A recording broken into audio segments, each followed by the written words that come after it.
Hola hermanos, ¿cómo andan? Espero que todos anden bien. Vamos a tener una reflexión. Tenemos 15 minutitos, así que vamos a tratar de aprovechar el tiempo, de ir rapidito. Y vamos a tener una reflexión acerca de un personaje de la Biblia que a mí me gusta mucho, porque es un rebelde. En la Biblia encontramos muchísimos rebeldes. De hecho, Jesús para su tiempo fue un rebelde, entre comillas. Y me gusta que haya muchas historias de estas personas o personajes que, en el buen sentido, ¿no? La palabra rebeldía, vieron que está la frase hecha, es un rebelde sin causa. Bueno, la Biblia está llena de rebeldes, pero todos con causa, como debería ser. Y una de estas personas que en su tiempo se rebeló a lo que estaba establecido, se rebeló porque entendía que no era lo que Dios demandaba para su época, para su tiempo, para su vida, y hizo un cambio, movió lo que se venía haciendo, es Juan. Juan, que nosotros conocemos como Juan el Bautista, aquel que venía anunciando, valga la redundancia, venía anunciando la venida de Cristo, el cual él decía que iba a ser superior a él, para su época, para su tiempo, fue un rebelde. Y parece medio contradictorio porque uno cuando piensa en los personajes bíblicos, cuando piensa en las personas de la Biblia que hicieron la obra de Dios y que uno encuentra en la Biblia que fueron personas que tuvieron obediencia, dedicación, compromiso, sumisión, disposición, y todos esos valores o todas esas características parecen contradictorios a el concepto de rebeldía, pero hay que tener en cuenta que esa obediencia, la dedicación, el compromiso, la sumisión y la disposición siempre la tuvieron hacia Dios y no hacia otros hombres. Por lo cual me gusta usar el término rebelde y creo que aplica bien, por lo menos en este caso y en otros cuantos casos de discípulos y de personas que obraron según lo que Dios les demandaba en su tiempo. Ustedes saben que el último libro del Antiguo Testamento es Malaquías y el primero del Nuevo Testamento empieza con los Evangelios. Mateo, Marcos, Lucas, Juan. Bueno, entre ese periodo de que termina el Antiguo Testamento en nuestras Biblias y empiezan los Evangelios, hay aproximadamente 400 años. Y algunos le llaman 400 años de silencio, y que Dios estuvo en silencio. Yo no sé si es la definición correcta, porque Dios nunca está inactivo. Y de todas formas, por más que esté en silencio, uno no alcanza a imaginar cuán ocupadas están las manos de Dios, aun cuando su boca está en silencio, porque siempre se está preparando a personas, llamando a personas para que sean valientes y para que respondan a justamente ese llamado de Dios, como también se nos demanda a nosotros que podamos responder a los llamados de Dios, que podamos escuchar su voz y que le dediquemos esa obediencia, ese compromiso, esa sumisión, esa disposición a su obra. Entonces, en ese periodo de silencio se había establecido un orden desde lo religioso con el cual el pueblo estaba cómodo. Las cosas se hacían de determinada forma por costumbre. ¿Por qué? Porque siempre fueron así. Y muchas veces cuando hay inseguridades o hay dudas o no hay certezas en ciertas cosas, se tapan con un manto de monotonía. Y era lo que estaba pasando, un pueblo totalmente aferrado a la ley, alcanzando la cima del legalismo con un templo nuevo y brillante que se había construido. La verdad que estaba como para no tocar nada, si uno lo mira desde afuera. Pero nos encontramos con que va a ser el precedente, eso que en apariencia estaba perfecto, un templo nuevo, obedeciendo la ley con cierta religiosidad, con una total religiosidad, y que parecía estar tan bien, que funcionaba tan bien, era la calma antes de la tormenta, antes de que se revolucione todo.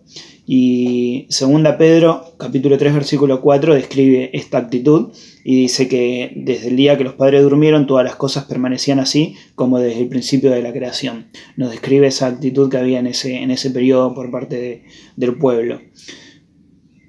Y en ese contexto aparece Juan.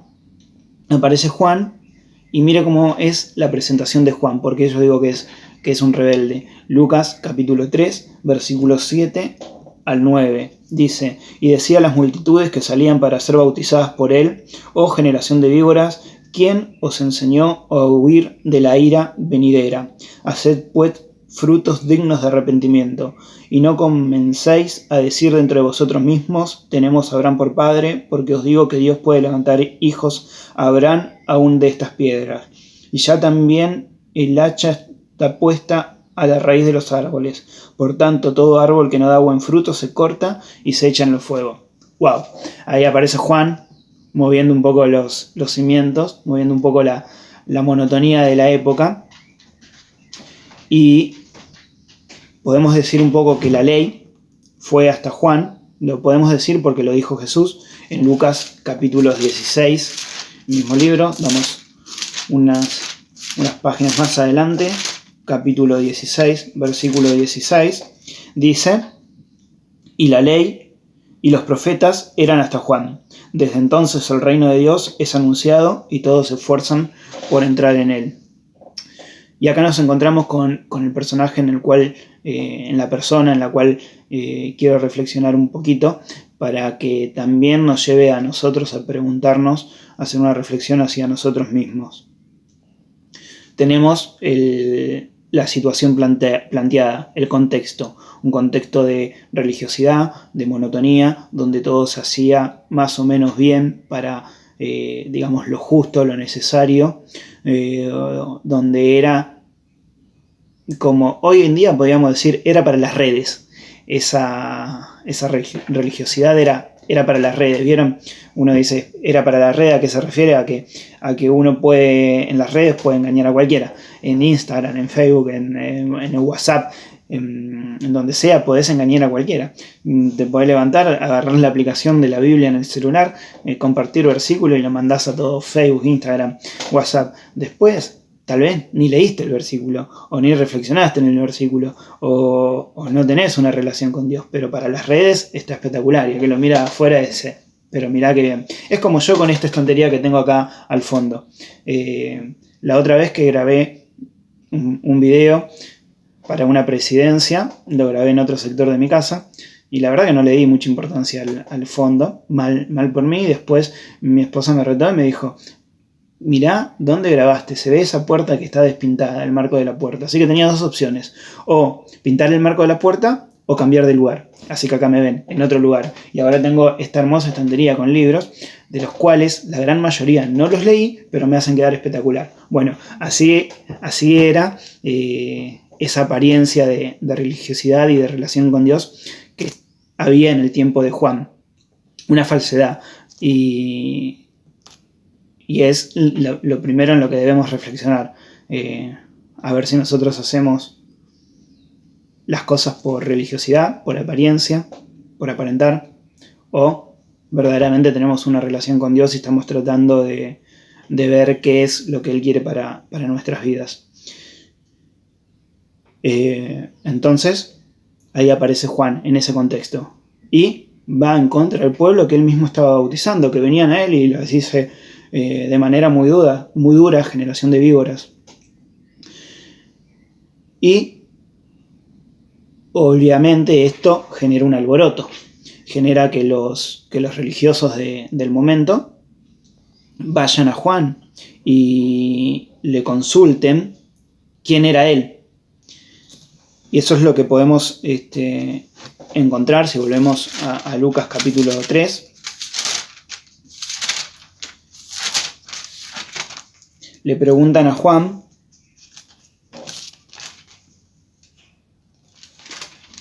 ¿qué dices de ti mismo? Vamos a leerlo. Vamos a continuar la lectura donde nos quedamos. Nos quedamos en el versículo 9 del capítulo 3 y vamos a seguir leyendo entonces por el 10. Y la gente le preguntaba diciendo: entonces, ¿qué haremos? Y respondiendo le dijo: el que tiene 2 túnicas, dé al que no tiene, y el que tiene que comer, haga lo mismo.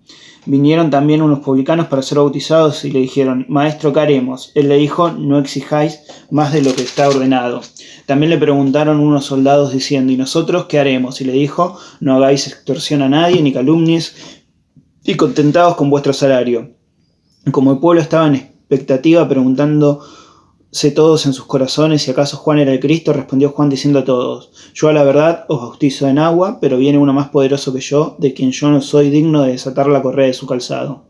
Él lo bautizará en Espíritu Santo y fuego. Su aventador está en su mano y limpiará su era, y recogerá el trigo en su granero y quemará la paja en el fuego que nunca se apagará. Con estas y otras muchas exhortaciones anunciaba las buenas nuevas al pueblo. Entonces Herodes el tetrarca, siendo reprendido por Juan a causa de Herodías, mujer de Felipe su hermano, y de todas las maldades que Herodes había hecho, sobre todas ellas, añadióse además esta: encerró a Juan en la cárcel. Bien, entonces acá tenemos a Juan hablando, y miren que el mensaje que Juan predicaba, muchos le dicen Juan el Bautista, pero otros dicen que debería haber sido Juan el Predicador, no Juan el Bautista, su sobrenombre, su apodo, o su virtud más destacada. Dice cosas muy parecidas a la que luego iba a decir Jesús en cuanto a lo que debían hacer las personas. Cosas que hasta ese momento en la ley se marcaban diferente, pero estaba cambiando la era de la ley a la era de la gracia, que es la que nosotros vivimos. Y a Juan los religiosos de la época le preguntan: ¿qué dices de ti mismo? ¿Qué dices de ti mismo?, le preguntan. Juan aclara primero que él no era Dios, no era Jesús.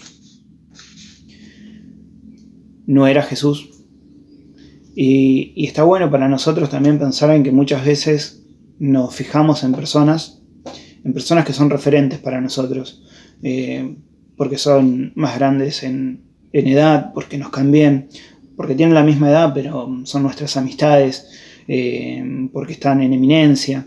Nos fijamos y pensamos que esas personas son nuestra guía. Juan sí era la guía de las personas, pero ¿por qué? Porque Juan guiaba a las personas hacia Jesús. Pero él aclaraba que no era Jesús, sino que Jesús era el que estaba por venir y que él no era digno ni siquiera de atar la correa de su calzado. Para tener en cuenta, es importante. A mí me llama mucho la atención que es un llamado de atención de que podemos fijarnos en otras personas que para nosotros son referentes en cuanto a la vida cristiana. Pero siempre nos tenemos que fijar primero en Jesús, en lo que dice la Biblia, en su palabra, y pensar en lo que Dios quiere para nosotros.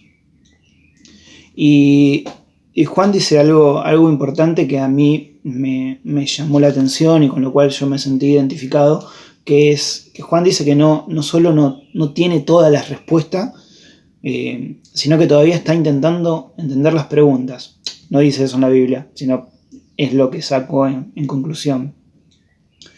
Él dice no tener todas las respuestas, sino que todavía está intentando entender las preguntas. Y es lo que muchas veces nos pasa. Es lo que nos pasa con todas estas situaciones de cambios, de aislamiento, de virtualidad, de no saber, de pensar y decir: está bien que nos distanciemos, habría que volver, no habría que volver. También las reuniones y un montón de dudas, de preguntas, de cosas. Y ahí es cuando uno tiene que volver la mirada a Dios y a Cristo. Y saber cuál es la posición que tiene que ocupar. Y Juan lo sabía muy bien. Él era un rebelde con causa, que estaba anunciando a Cristo, y se define a sí mismo como una voz en el desierto. Una voz en el desierto que anunciaba a Jesús. Me llama mucho la atención porque parece una declaración hasta romántica, una voz en el desierto, suena re bien. Ahora, ¿de qué sirve una voz en el desierto cuando no hay nadie que escuche esa voz? Es una voz que que nadie va a escuchar, que se va a perder en la inmensidad de la nada misma. Y así se define Juan, como una voz en el desierto. Y tal vez hoy a nosotros nos toca ser esas voces en el desierto que están contando las buenas nuevas de Jesús, no con agresión.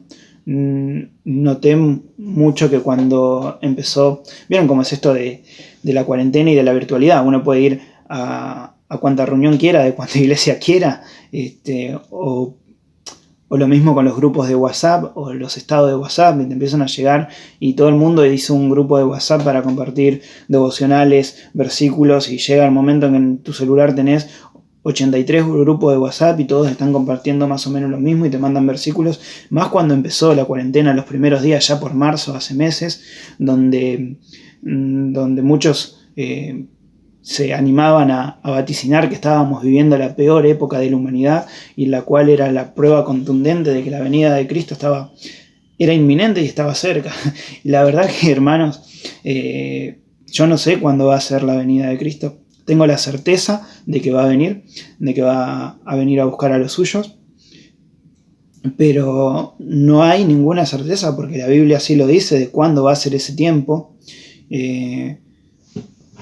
Y la verdad que me parece, esta es una visión muy personal, me parece que está bien tratar de entender los eventos futuros, tratar de entender cuáles son las cosas que van a acontecer, que van a ocurrir, tratar de saber más acerca de la palabra de Dios. Pero me parece que está mal obsesionarse con tratar de interpretar los tiempos, la venida, poner fechas, decir estamos pasando por el peor momento de la historia. La verdad que yo pienso en los periodos de guerras mundiales y creo que la pasaron peor que nosotros hoy en día.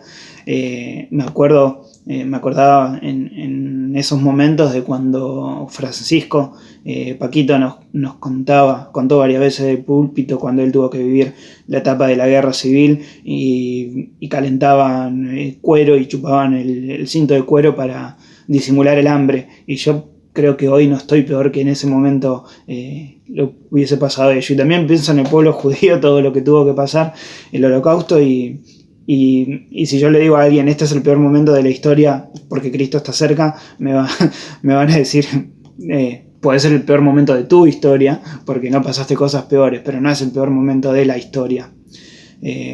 Por lo cual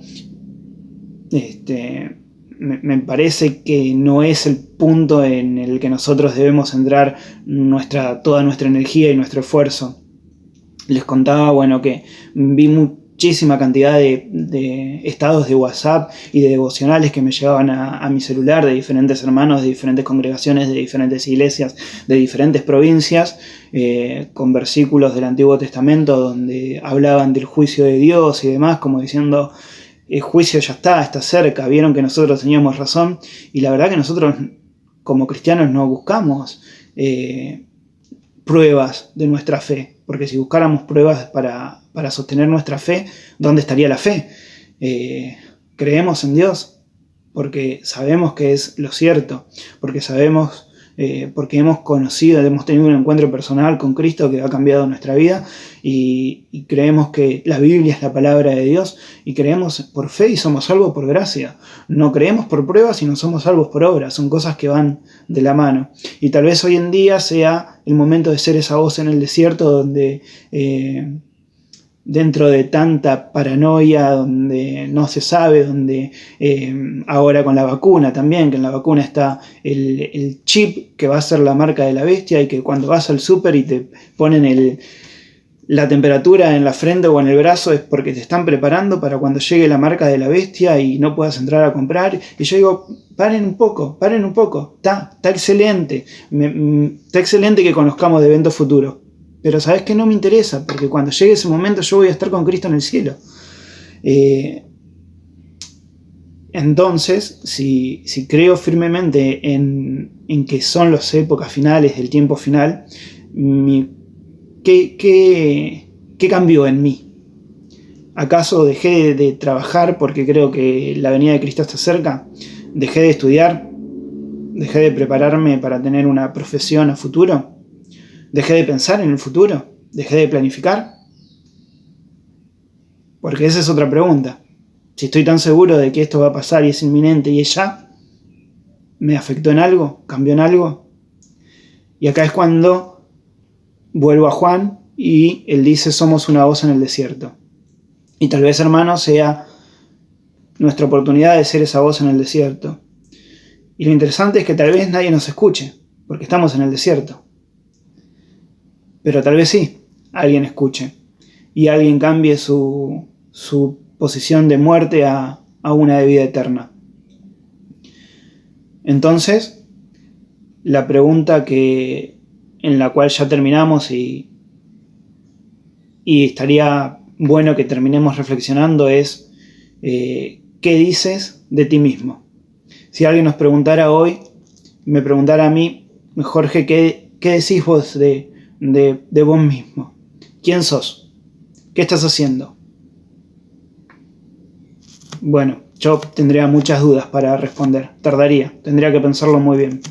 Y es la pregunta en la cual quiero que reflexionemos y que terminemos reflexionando. La pregunta que los religiosos de la época le hicieron a Juan el Bautista. ¿Qué dice de tú mismo? Juan estaba muy seguro de quién era y de lo que estaba haciendo, y respondió que él no era Cristo, pero que estaba anunciando la venida de Cristo, y que esa era su misión. Tal vez es sencillo y es simple, y para nosotros hoy es igual. ¿Qué decimos de nosotros mismos? Ojalá podamos decir como lo dijo Juan: estamos anunciando la venida de Cristo. No con agresión y no como para tener razón de que lo que creímos durante toda nuestra vida es cierto, sino para compartirlo a los demás, de que no sabemos cuándo va a ser, no sabemos si vamos a estar acá, si vamos a estar vivos o no, pero que la vida Cristo te la puede transformar desde hoy mismo, no desde que Él venga, sino desde que uno lo acepta como Salvador personal. Así que bueno, hermanos, era la reflexión que tenía para compartir en el día de hoy. Espero que les sea de bendición a ustedes, como primeramente me fue a mí, y ojalá, Dios quiera, nos podamos volver a ver pronto. Saludos.